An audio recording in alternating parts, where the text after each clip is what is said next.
Ma'am,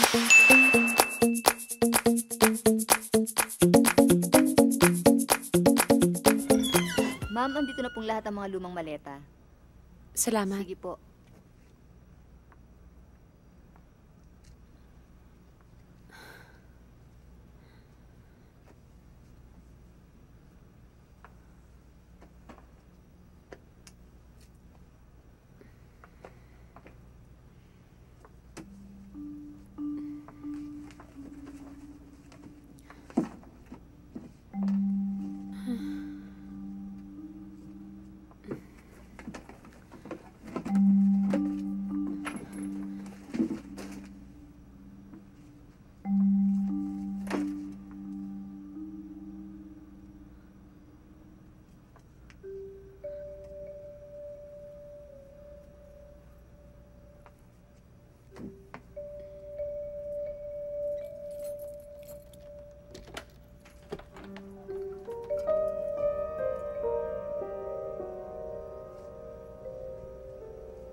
Si Sophie? Nawawala kasi siya eh. Ha? Sophie! Sophie! Paul? Paul? Paul, baka may masama nang nangyari kay Sophie. Paul? Paul? Ate, bakit? Naputo lang linya. Di balit tatawagan ko uli ang kuya mo. Puntahan mo si Biseng. Tingnan mo kung nakita na si Sophie, ha? Pakibilis, Maggie. Sige.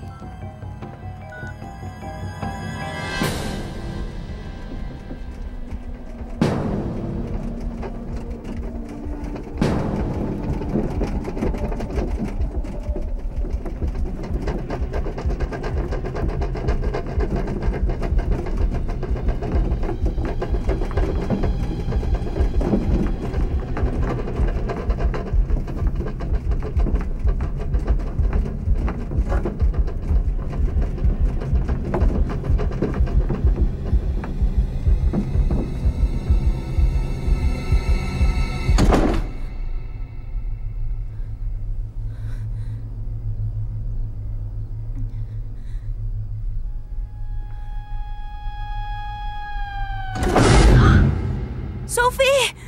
Sophie! Sophie, ano ka na bang ginagawa mo dyan? Hindi mo ba alam lahat ng tao dito nag-aalala na sa'yo? Ginawa yun, Sophie. Bakit mo ginawa yun, anak? Naglalaro lang naman po kami ng babae. Sino babae? Nakipaglaro siya sa akin. Ang bango-bango ng perfume niya.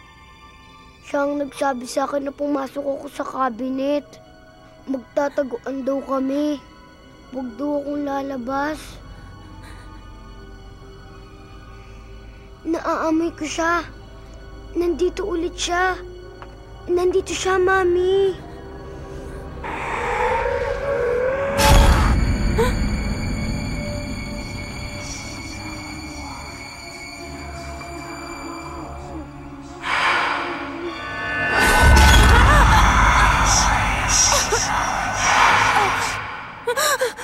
Si Sophie! Si Sophie, baka kinuha siya ng babae, Paul! Sinong babae? Natutulog na si Sophie. Calm down. Sabi ni Maggie, takot na takot daw si Sophie nung nawala ka ng malay.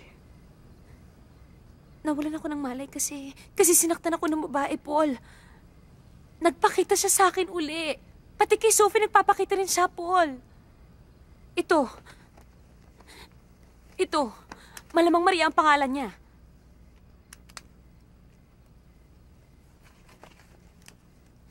Saan mo naman nakuha to? Sa attic. Mira, ano ka ba? Doon nakatambak ang lahat ng old family photos namin from various generations. Baka kung kanino photo lang ito nakuha mo. I think we need to see Alex. Baka epekto ng aksidente yan. Iniinom mo ba yung mga gamot mo? Baka kaya ka nagkakaroon ng hallucinations. Paul, hindi ako nag-hallucinate. Hindi ako nag-i-imagine may babae nagpapakita sa bahay na to. Mira, I'm sure may explain ang lahat ng to. You have to relax, Mira. I have an idea.